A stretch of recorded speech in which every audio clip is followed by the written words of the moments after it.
Welcome, everyone. My name is Mike McQueen, and I'm excited to invite you to the podcast for the love of libraries, empowering librarians to lead with confidence in the age of AI. I'm so excited to welcome our David Lankes. It's great to be here. Thanks for having me.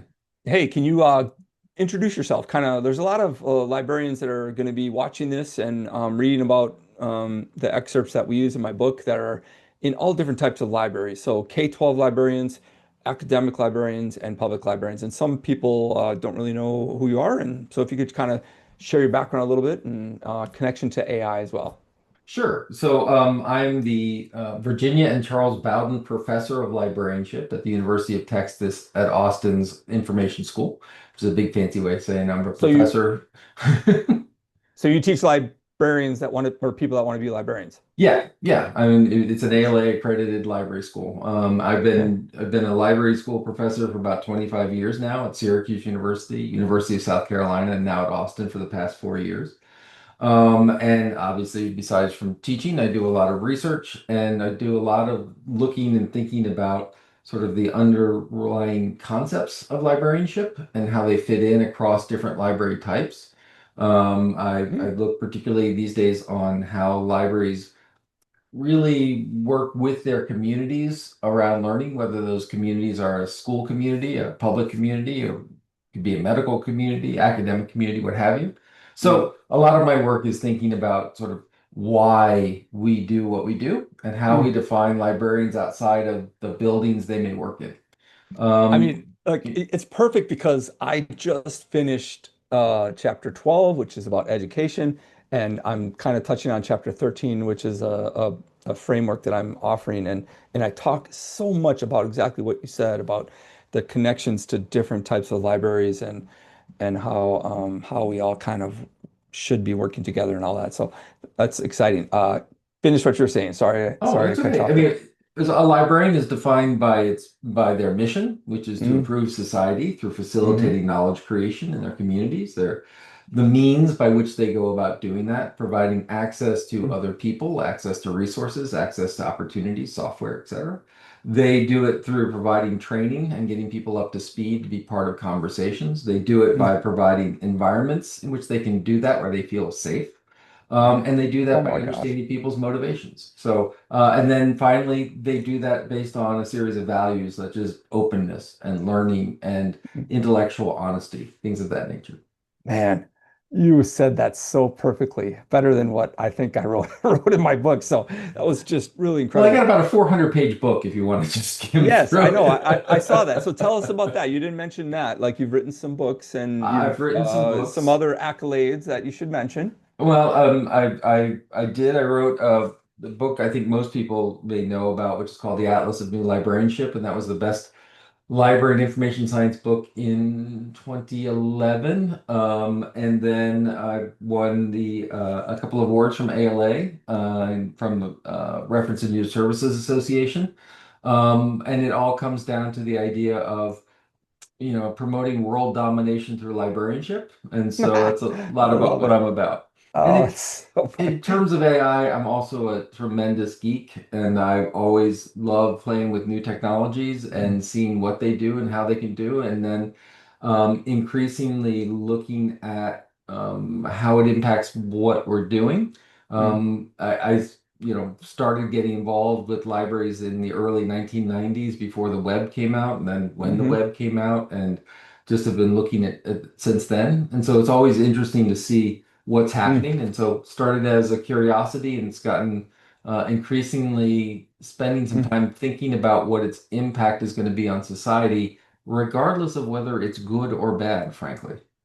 Man, you and I have too much in common because that's about, and I wrote about this in my book, and I worried like, are people going to connect to this? Because is the same what you just said is things that I've already mentioned multiple times, and I'm like, are people going to resonate with this? Like this concept that, you know, what drew me into librarianship was my interest in technology, and I mean, I struggled growing up with reading. You know, books and libraries weren't. I wasn't born to do this job. It found me, and I just like the advent of the internet, and then the whole 21st century learning movement, and devices and apps and all that stuff, all building. I feel like my whole career has been building up to this moment of holy cow, now AI, what the heck? All that stuff to me seems like peanuts compared to what's going on right now and what's about to happen as well. And I mean, I don't know if that sounds too dramatic or not, but people that know me kind of think, oh, yeah, that's just you because, you like technology and stuff. But part of my passion has been always fueled by our students needing to learn how to, enter their world with these skills that combine both technology and literacy and, digital, information and all this stuff. It's all kind of weaved together. Um, well, the podcast is called For the Love of Libraries. Can you share a story of a librarian or a library, like a space that is significant in your life or was, memorable to you, something that kind of promotes the love of libraries? Well, I love all my children equally. There are some amazing libraries out there, and each of them are it just they have different amazing effects and such. And one of my current obsession, Diane will appreciate this, is the Pottsboro Public Library, which is in about an hour or two north of Denton, Texas. So right on the Okay. border of Oklahoma and Texas. And it Wait, and is who's Diane? Diane Connery is the director, Oh, okay. and she it's right on the border of Oklahoma and Texas, and it's Okay. tiny. It serves a population of Mm, about 4,000 in the mm. county, and it is one of the most innovative libraries you could ever imagine. Besides Oh, having a library of things, they have a VR station, they have a gaming league with a local community college. They just mm, try all new things. She's doing workshops now on how AI can be used in grant writing. They had when mm. AI really started playing with it, they had put a sort of welcoming chatbot on the front desk to answer questions and things. And she's just always questing to find new ways of helping people out because that's still the core of what she does. And so I think Yeah. that's one of my favorites. Mm. The on the other extreme, you've got the Royal National Library of the Netherlands, which is Oh, just yeah, reinventing everything about what national libraries do and how they serve and how they help people in their country connect and be vital in what they do. So there's mm. lots of fun. I mean, I'm shaped by every cool library I run into. Okay, you've sparked two thoughts for me. One is, I think I mentioned a little bit that, I grew up not much of a reader or library lover like most librarians are. Well, I grew up most of my life in rural Wisconsin, and we were so far away from the nearest library. And my exposure of visiting the library I have such fond memories too, but it was not easy, and it's just now that I've spent most of my career in, suburban environments. I now kind of am retracing my roots and the connection that I have to rural libraries, and I just have like my heart goes out to so many, and there's just so many that often feel like underserved, I think, and so it's inspiring to hear stories like what you just said. Um, and then the other connection, I forgot what it was, but maybe I'll come back to it.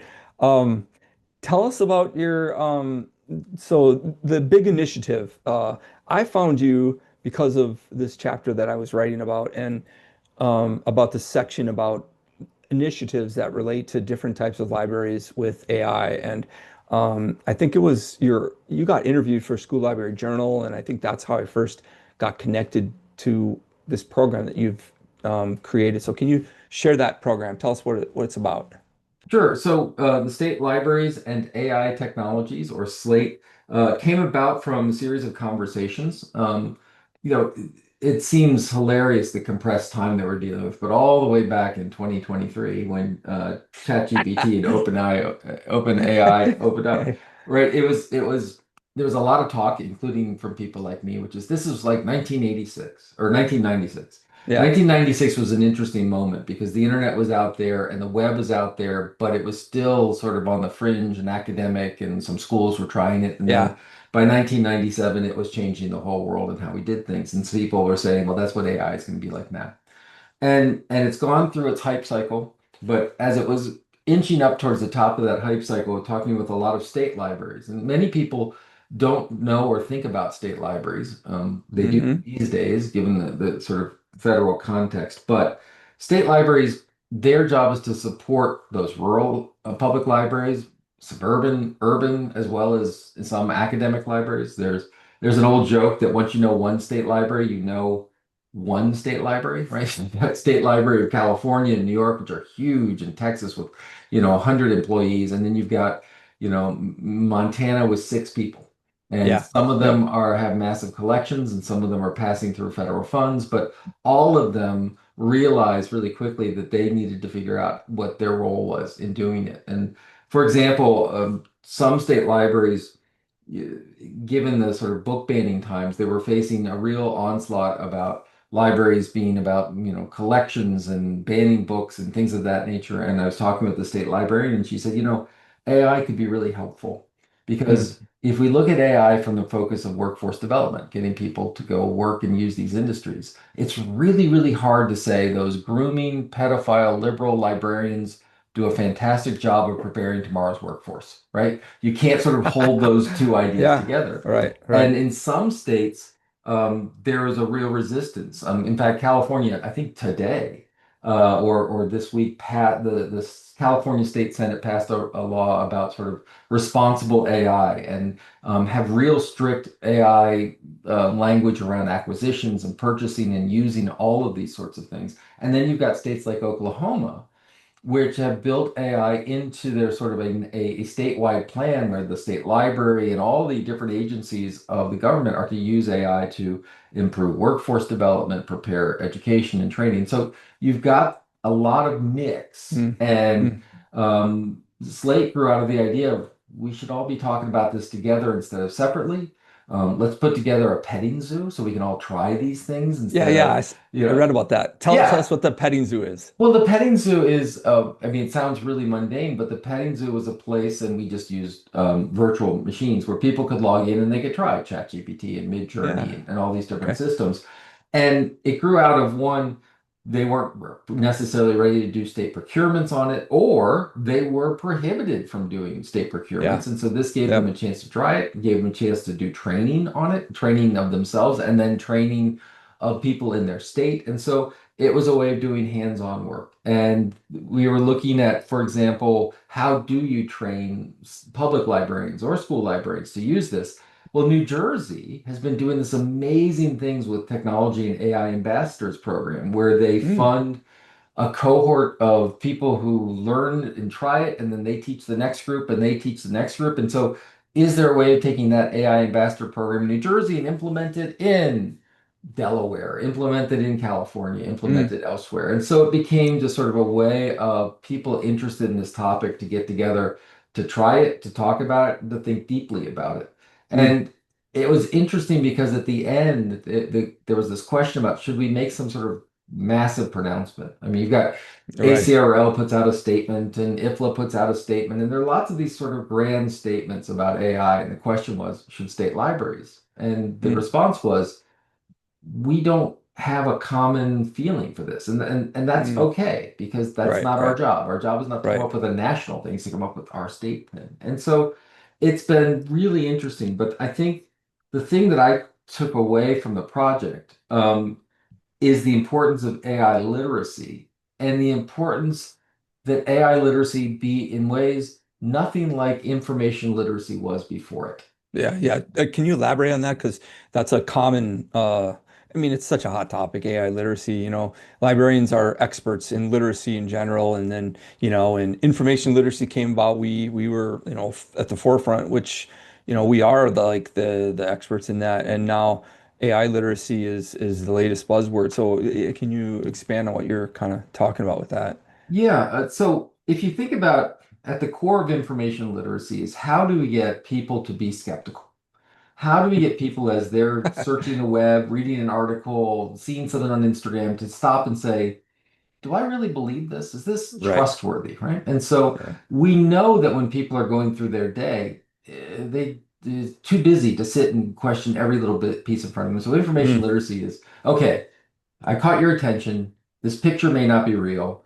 These are the things you do. And we teach information literacy by looking at tools and we teach different techniques and we teach all these things. But the idea behind information literacy is it is a conscious, special, different task. We're asking people to think hard on something when they don't normally do it. Mm. The difference fundamentally for me with AI literacy is that how do we deal with it when everything someone encounters is potentially fake or Right. duplicated or generated? Right. How do we help people that are constantly having to question and think and work through an environment and not have a steady ground in front of them? How do we help them get relief from that? How do we help them turn off in some ways? How do we provide a level of safety where they don't have to do that? And that's really different. And a lot of people will say, hey, look, AI is overblown and, the video, I can tell a fake video and I can tell a fake image, even though, by the way, they can't. Um, Yeah. that Right. that AI is not going to take over the world. It's not human cognition, and a lot of stuff that we sort of dreamed was going to happen hasn't happened. But what has happened is that it has become really easy to introduce a level of unreality into Yeah. our everyday activities. And the Yep. example Yep. I use, and this is actually came from I believe it was a Vox article that talked about we're not ready for this, where Right. built into every iPhone, every Android phone these days is AI is built into the camera app. So you take a picture and you say, I don't like that person, I don't like that radio tower behind someone's shoulder. And so you click and remove it. No training, no skill, no effort. It just happened. You've just created a generated image. You've just, in essence, created a false image. And when we can do that with every image we produce with that ease, it doesn't matter whether it's good, bad, indifferent. It does produce this level of mistrust that then Hmm. amplifies across everything you see and all the Well, images you see.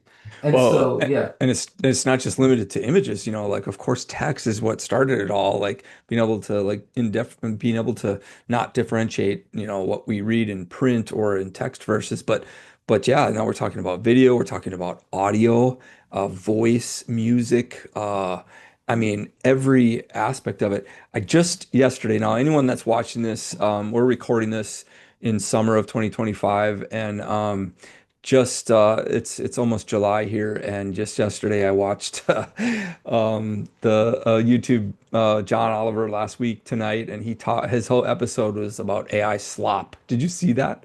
I haven't seen it yet. Unbelievable. That's my watch Unbelievable. list for It's tonight. only a day old and it's got 2.5 million views already, but he makes that point of everything that we're inundated with AI slop, basically, AI generated everything, and how do we handle that is the question. Right. And so that's when I say AI literacy is fundamentally different from information literacy, is Yeah. because it has aspects of technology. Hmm. Use these tools to help determine, et cetera. It has aspects of well-being and psychological state. When people are constantly alert and skeptical, it wears on you, right?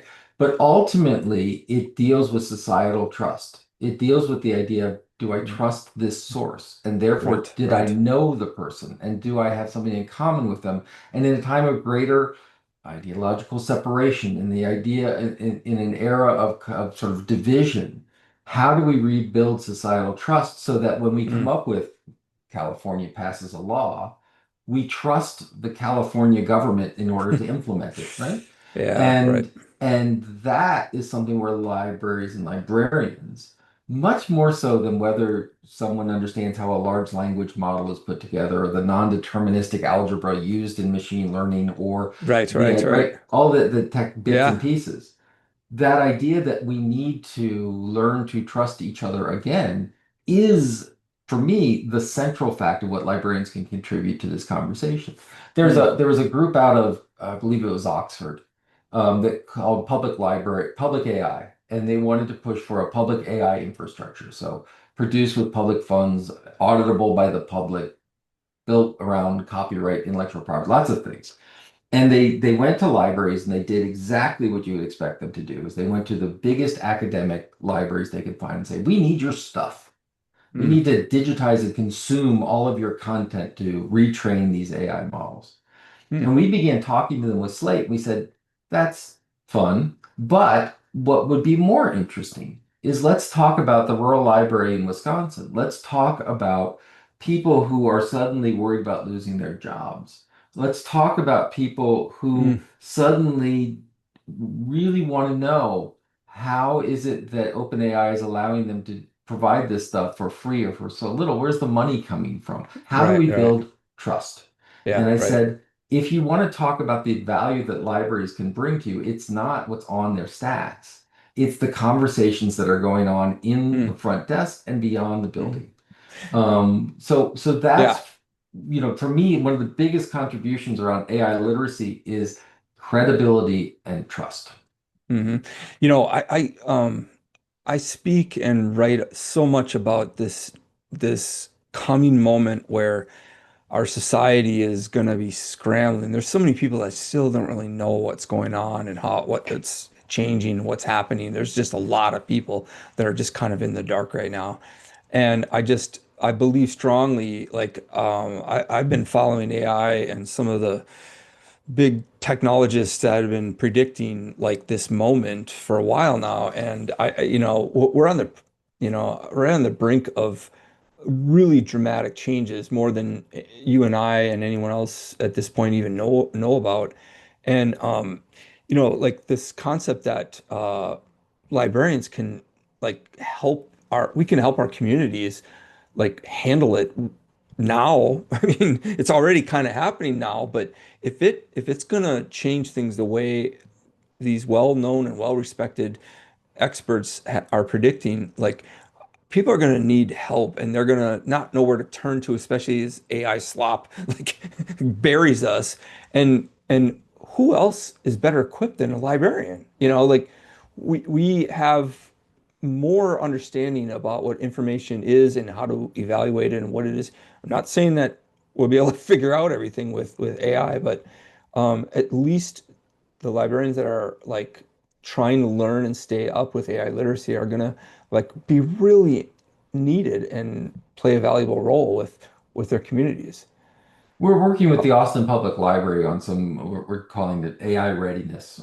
okay, yeah, Are the staff ready for AI? And we yeah, began with the first definition of sort of ready to use AI. And we've now really refined it to the ready to discuss AI. And when you talk to librarians, you find really mm, amazing, thoughtful, brilliant librarians that are extraordinarily skeptical of AI or yep, antagonistic towards AI. yeah, yeah, It uses a lot of power. It yeah. has an environmental impact. It's still, Stolen data. I mean, there's so you're right. much. Yeah. And so there's a lot of very legitimate reasons to be suspect of AI. In talking with the director and talking with others, though, the question was when someone walks into your library, and I don't care if it's an academic library, medical library, school library, when they walk into that library, if you as a librarian, as a knowledge professional, don't understand that their life has already been shaped by AI, Mm, you are at a handicap to support them. For yeah. example, Oh, if yeah. someone walks into the Austin Public Library and maybe they've come to help them get resume support because their last resume just got rejected and it was probably never looked at by a human being. So AI has Mm, begun to shape their job prospects. yeah. Right. Right. The car loan they asked for might have been rejected once again by algorithms that have no Hmm. connection to human beings. They were Hmm. probably surveilled on the way from their Yeah. house to the library by government, by private industry, by others, using AI facial recognition, using different ways of doing it. The tools they're using online, when they search online, etc., their data is being utilized to train these models for monetization.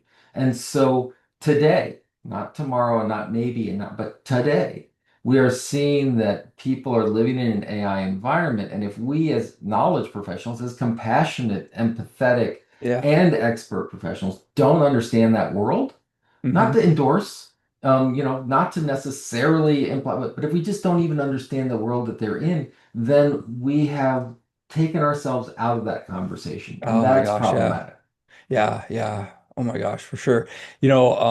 It's crazy that you and I are talking today because my last chapter is chapter 13 and it's about I'm calling it the bridge framework and I changed it just 2 days ago because it was going to focus on how to prepare, how librarians can prepare our communities for AI education, and I just changed it to AI readiness, a little bit more of a broader topic.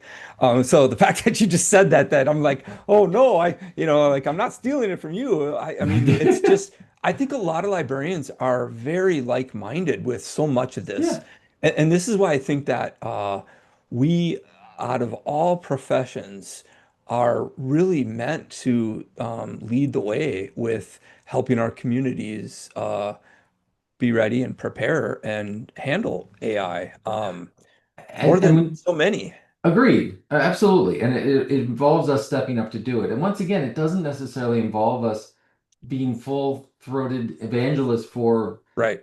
Or experts. honestly corporate data mongering, blah blah blah, Yeah.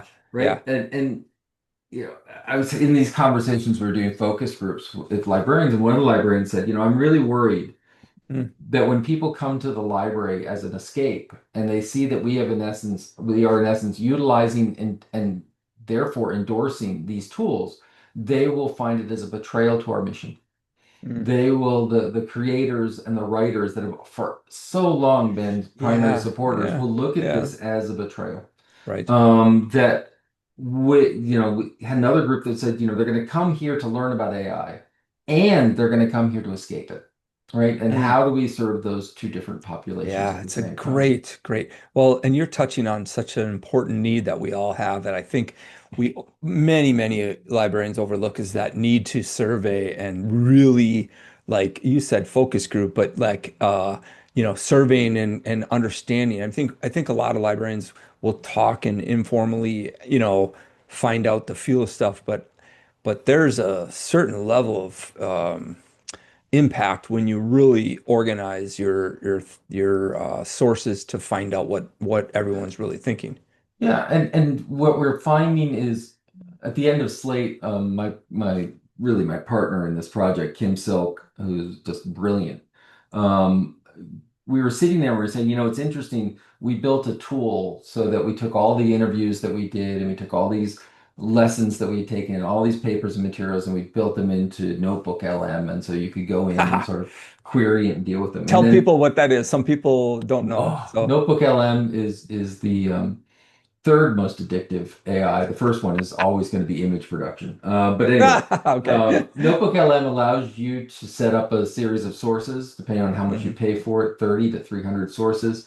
And then when you can talk to the sources, right? You can ask it to summarize, you can ask it to create all the stuff you would think under ChatGPT, but it's restricted to just those sources that you've uploaded. So it sort Right, of right, cuts down on the notion of hallucinations. You can still do that, but it still cuts down on that. And so it allows you right, to right, really create a sort of a targeted chatbot, just you, with nothing more than hitting upload of a bunch of PDF files. right. So we created this, and then we had created a dashboard, so we had lists of services, and so we looked at the end of the day of all the tools we were using to generate the final report, analyze strategic possibilities for these state libraries, et cetera, and they were all AI-based tools from Notebook LM to using Otter AI to capture meeting notes and generate, et cetera. And we said, even if this project had nothing to do with AI, if this was state libraries and basket weaving, we probably use these same tools to do it. It's already Hmm. changed how we sort of engage with this. And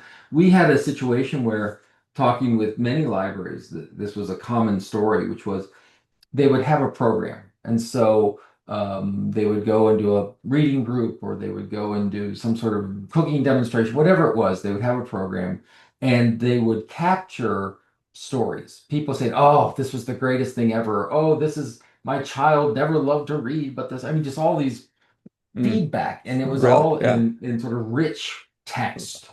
And what that meant up until once again about 2 years ago was that it was lost. It Yeah, right. captured it Hmm. somewhere, but no one has the time to read through it, and God Right. knows they don't have the qualitative methodology to blah blah. And we found that really you can begin to throw that kind of blobs of text against, use some of these large language models to mine it pretty effectively. Hmm. Not brilliantly, not to the point where I would say academic or scholarly, but to get quick notions of and Right. highlights from and trends, and it works pretty well. And it's only getting better, like quickly too. I mean, um, Yeah. Oh, keep going. Oh, Uh, and so it's really just we are in. I mean, it's great and it's easy to say librarians are the ones to do this and librarians are in a great spot, and that's all true. But we also have to recognize that right now librarians are in a very difficult spot. That is, I mean, aside from the world, that will all be solved by the time your book's out. It's fine. Book banning will go away. It'll all be fine. you're right. But My in book will be terms of outdated by the time that's right. it comes. But in terms of No, AI, no, it won't. um, having to find the pragmatic way Mm, forward, the way mm, that acknowledges the limitations and the dangers, that acknowledges the costs, but also acknowledges the possibilities. I mean, that's really tough. I'm yep. also my new book is coming out on Oh, Thursday, no and way. yeah, and I, what is well, and it? it's called Triptych, Death, AI, and Librarianship, and it's but Holy cow, I didn't know this. oh yeah, but what's interesting is I'm self-publishing it. Well, I'm publishing Okay. it in association to library with Library Journal, but the platform is Amazon's Kindle Direct platform. So it Right, doesn't right. necessarily go through the 2 years before it gets printed. It's like Yeah. I Or can the change 10 it months. today. Right. 10 I months can that I've change been it working on. today, and on Thursday it'll be out with the Oh, don't correction. don't rub it I in. know. Well, but when I did this, it says, hey, you want to make an ebook version? Well, yes, I would. So click Yeah. ebook version. Boom. And then it goes, hey, you got an ebook version. Would you like that narrated as an audiobook? And I'm like, what? And sure enough, it's a beta now, but you can say automatically generate the Mm. narration of it. And you can go in and correct pronunciation and things so you can do And some editing back and forth. can you train it with your voice? If that's This not, one, not it's not with coming. it's It's if coming. it's not there, it's almost there because Yeah, and many so other I tools do that. today I spent 3 hours in a very hot room with lots of foam recording my voice to record an audiobook. Yeah. Next door to me, literally next door to me, is an Yeah. instructional designer. He's doing some software demos. And he goes, and he's got a really thick Texas accent. He's great. He goes, Hmm. so what I do is I go through and I do the demo, and then I have AI automatically create a transcript of it. And then I use this new service that has, someone with a standard American accent or Right. whatever, and a human face, which is much prettier than mine, go Hmm. ahead and read that narration. And he Yeah. goes, when I find a problem, all I have to do is go in and change the script and it regenerates that video without Yeah. Yeah. recapturing. And I'm Yep. sitting there, once again, sweat coming down, 3 hours of reading my own text, going, Yeah. that might be better. And Yeah. so, Yeah. Yeah. but at the same time, I mean, over Yeah. my shoulder is my lovely, dog AI generated image of my dog I in his thought Advil kit, I right? was wondering about that. Yeah. And I was an illustration major as an undergraduate, Mm. and I realized that I enjoy making these images, and so I have way too many AI generated images up in the world. And I was sharing them on Facebook until a fellow student of mine, she was in my class and is a professional illustrator, said, "Why are you endorsing theft?" And Yeah. Yeah. and she was right. And Yeah. so I It's stopped touchy. sharing them, but it's like I began to do and this is where librarians are in a hard spot.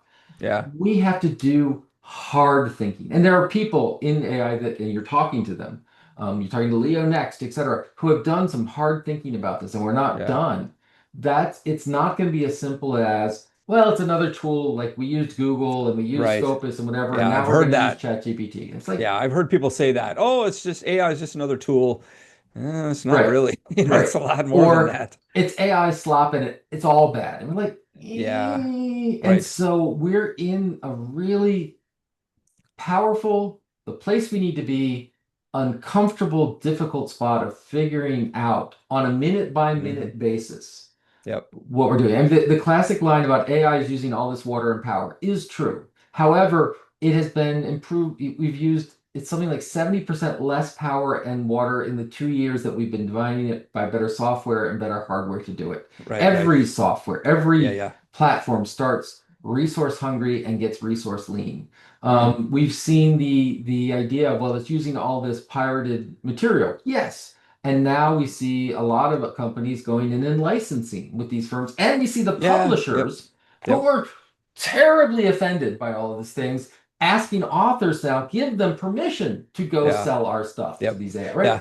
Yeah. Yesterday I interviewed an Emmy award-winning director in AI storytelling, Davide Bianca, I believe his last name is, from Italy, and I was so surprised and impressed that of the detail that he went into about how his company, an AI storytelling service, the lengths at which they go about getting permission and paying the humans that are involved and stuff that I had no idea about, Yeah, that was a thing. And he's at the cutting edge of working with all the largest AI companies and their their latest AI multimodal tools and systems and stuff. yeah. So there's just so much going on that it's hard to keep up with and hard to know. Okay, let me ask you another question that relates to kind of what you're talking about. So,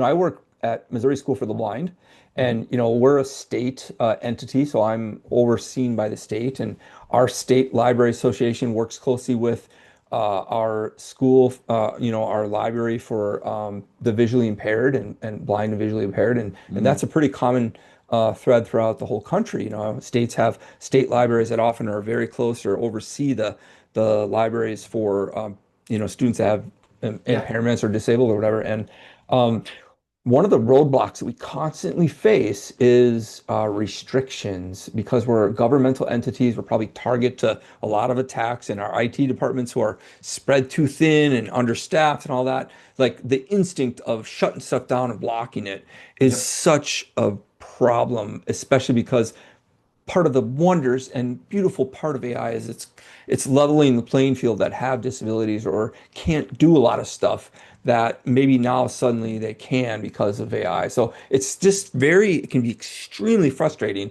to have these blocks and issues in place, knowing that people that have more advantages can access this. So what's your thoughts about other public libraries, especially that are facing similar restrictions and blockages? it it all comes back to copyright is broken. Mm. Copyright is broken. Copyright is broken. Copyright is broken. Um, And what do you it, mean by that? Yeah, the explain original that. well, the original intention of copyright was to um, incentivize, to give incentives to creators to create, right? Create expressions, whether those are books or images or movies or dance, whatever the idea was. You, being a creative individual, should benefit from your creativity, and society is benefited in that you share it. Right.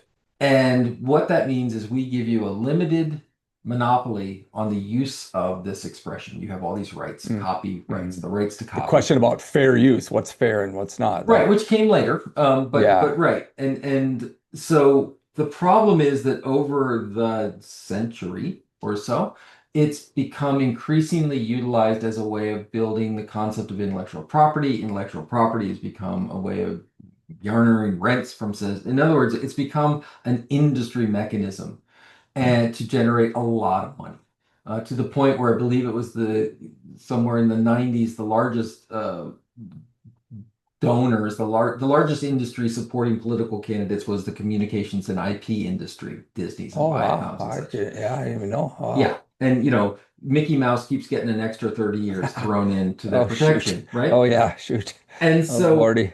there's always this tension between how do you reward content producers and go back to the original idea of enriching society by sharing these ideas. Mm. And the one law, the one legal finding that no one ever cites when you talk about what was the most important part of the internet's development was this little itty bitty law that was brought up by a company against Google. And the company said Google went in and indexed our website without our permission. And therefore they violated our copyright and Mm. therefore they should stop. And Google said, we went in, we gave you the option to opt out.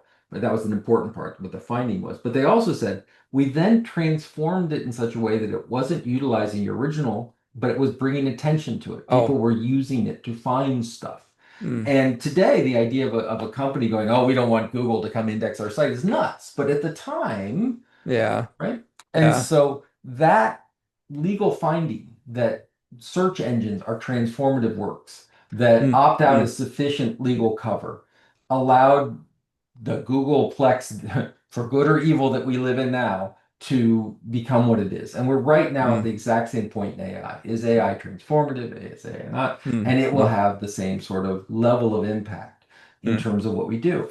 And so what's interesting is when you talk about the disability community utilizing things like image recognition and image to text as opposed to the other way, for navigation, for hmm. understanding materials, for translation, for all of these things. It's essential. And at least what we have right now is that things produced by AI are not under copyright. That's an amazing and Yeah, important right, finding. right, right, All right. Bottom line right, right. is the reason that we keep breaking down on making more materials are available is because copyright is now geared towards keeping a corporate interest. Um, and I know that sounds so trite because you're thinking, but what about the Etsy markets and all that? That's true, but they're not the ones driving the regulation. Viacom and Right, Disney right, and right, right, right. they're driving, and they drive it to the point where they take fair use and they throw it out the window, and they use AI tools to intimidate people into in essence, enriching those organizations without creating Mm, derivatives mm. and such. And so, what we need is better copyright. Well, what we need is more trust in our government institutions, right? The Yeah, yeah. problem is that we have demonized government institutions, and so we Mm, assume that what they do is bad. yeah, right, And right.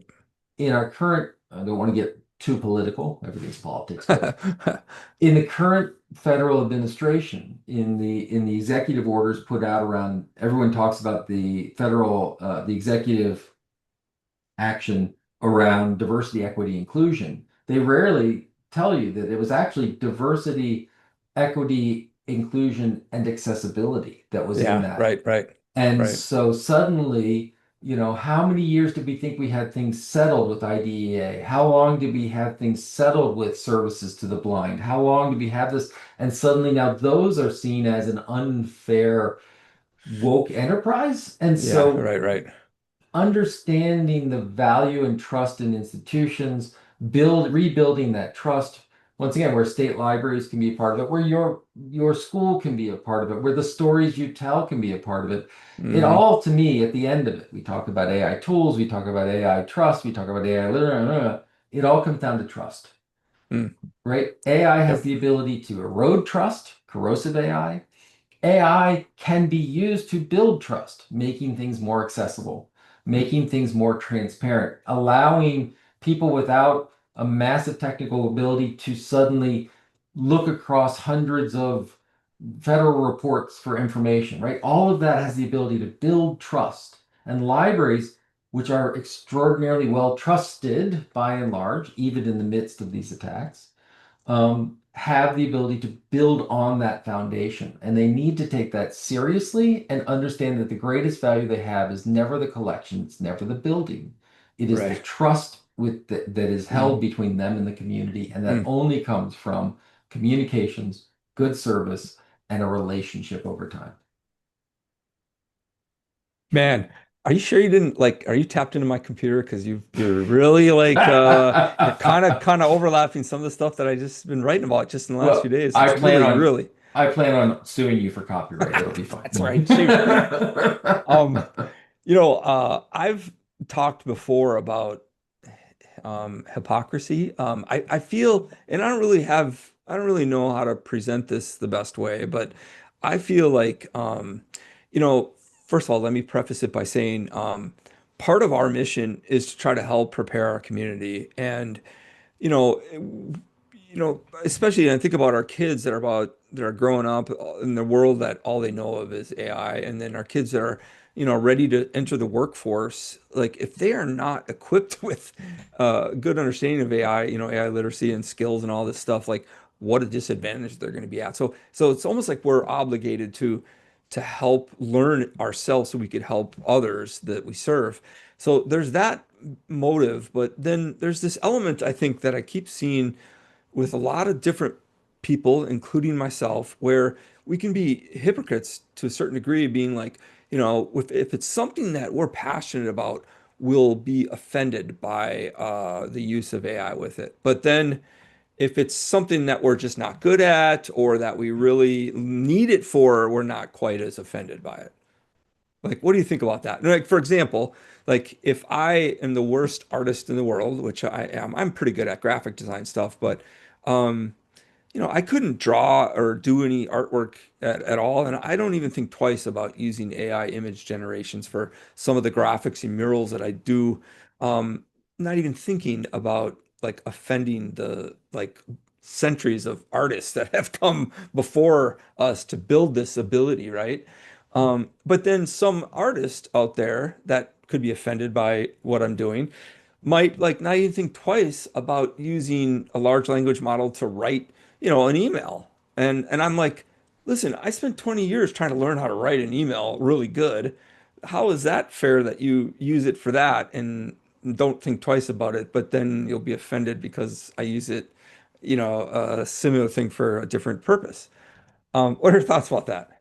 There was an old joke when I was in art school, which was, if I steal from others, it's an inspiration. If you steal from me, it's theft, right? And Yeah, right. it's Yeah, really it's funny. hard. And this is where I think we need to work on language. And I don't Mm, mean you and I mm. now, I just mean in broad, right? Yeah, right, Because we right. use generative AI or we use the word AI really broadly. Yeah, right. Hmm. So, I drive a car and it's got intelligent cruise control. So if I put a cruise control up and I'm driving 55, I'm in Texas, we have 80 miles an hour. I'm driving at Yeah. 80 and you're driving at 72. I don't slam on the brakes. It just sort of nicely smooths behind me and we all blah, blah, blah. That's AI. It's using a machine learning model. It's based on a huge amount of driving data. It never touched Harry Potter. It never generated image. It doesn't Yeah. even use language models. It uses a whole different system, but it's Right, right, AI, right. Right. right? AI is something that gives us human-like capabilities at different levels of autonomy, right? So that Hmm. that AI has a lot of autonomy. It can control the speed of my car. And it drives like a human would in that it Right. doesn't just stop, it slows it down, etc. That's different than, once again, generating an image, or my book has a lot of AI illustrations in it, and I can guarantee you that no illustrator lost their job because of it, because I wouldn't have had the funding to hire one to begin with.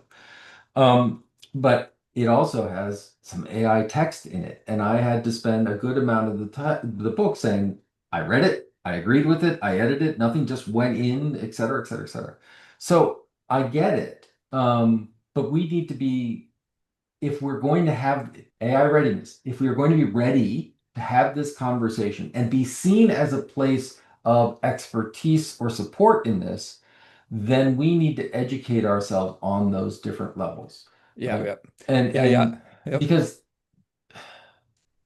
the largest tools that we are using from Google with Gemini, from Microsoft with Copilot, from OpenAI, they are absolutely, with zero, I'm going to be sued for libel, but I'm going to go for it. They are absolutely letting things out of the barn before they're ready, Yeah, right, pulling right. them out of the oven before they're It's cooked. it's a Anywho, race. Yeah, keep it's a going. race. Yeah, and so a lot of times we're working on beta software, Hmm. and we'll try and clean it up afterwards. And that's a decision that we, the people, are allowing to occur. Yeah, to tolerate.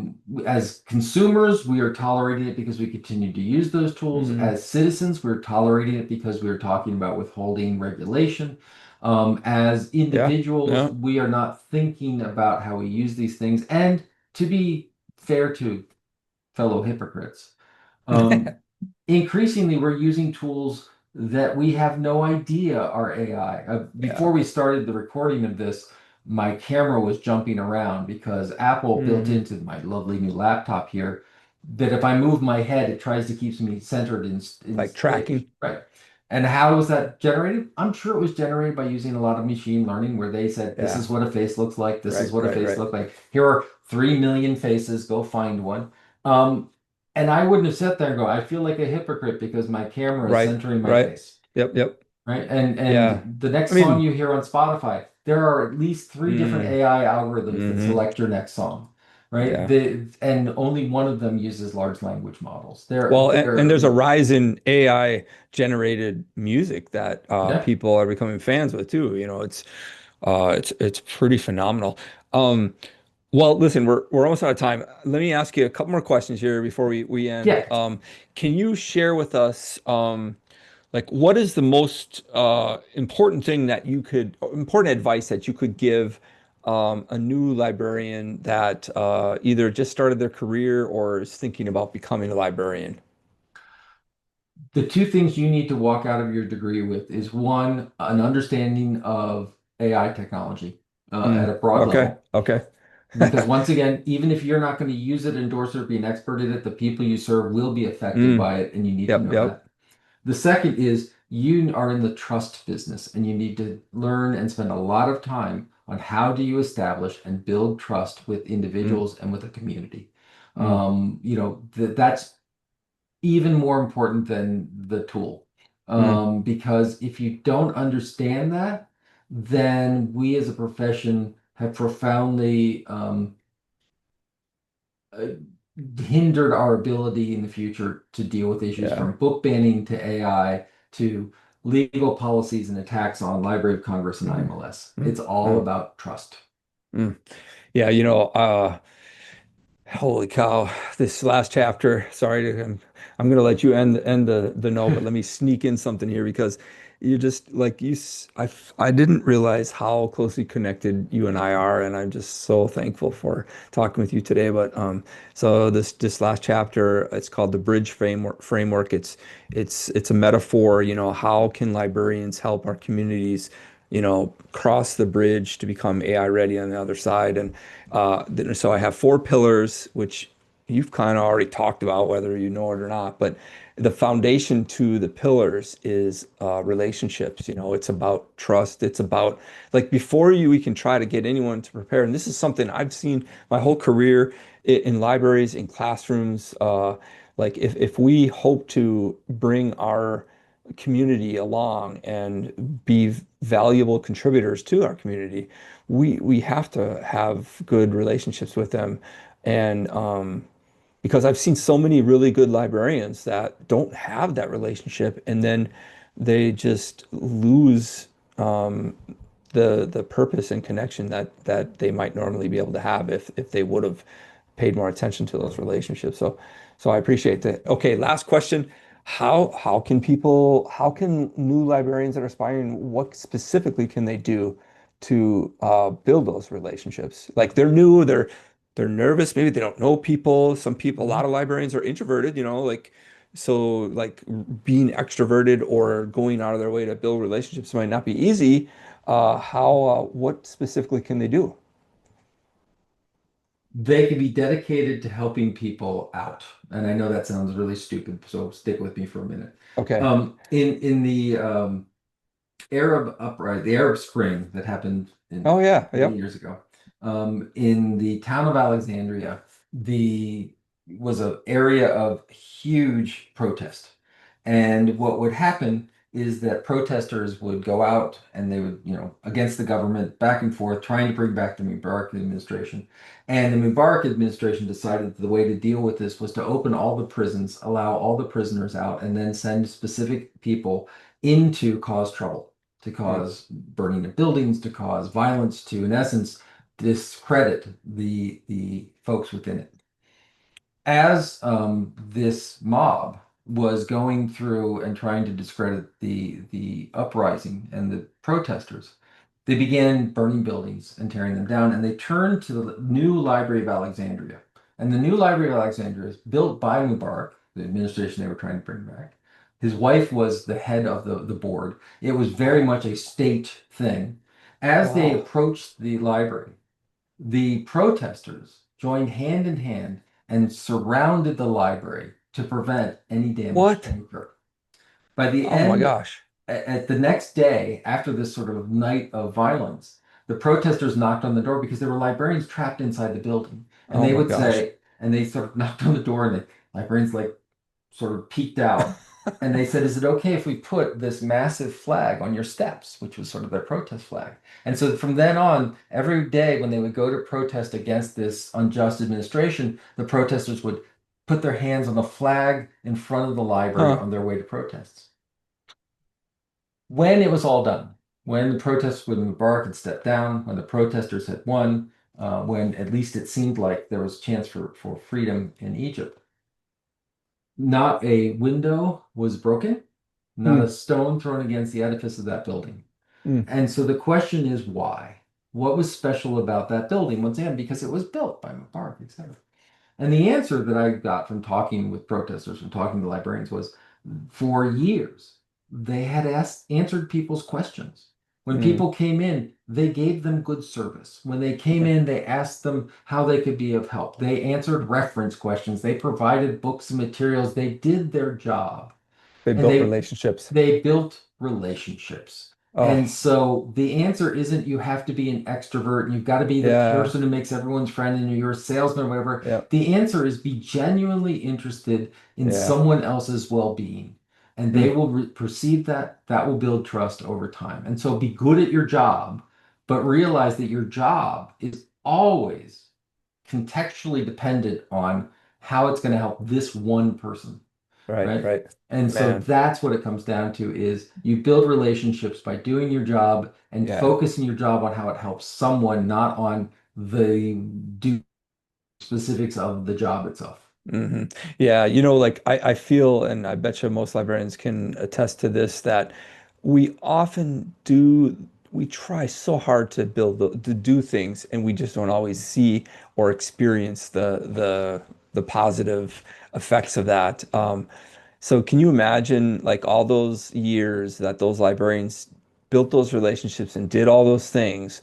They did it without knowing that this monumental moment was Right? going to come. But that doesn't take away from the fact that all that happened. And I feel like that's kind of the way we need to like be as well. We need to just do our best to, like you said, do all those things and kind of just have faith that our works and our impact is there, whether we see it or not. And it's just important to hear this because, especially for new librarians, because most people get to a point like it's happened to me multiple times in my career where I've felt like wow, what is am I making a difference and is this where I'm supposed to be? Like I don't know if I'm making the impact that I thought I was going to and all that. And it's just like I feel like so often that it's there. It's just we just may not see it. And we can't let that discourage us from continuing to do whatever we need to. So, man, holy cow, what a great conversation. I appreciate it so much. No, This thanks for the was time. I this appreciate it. was Good great. luck on the book. All right, thank you so much. And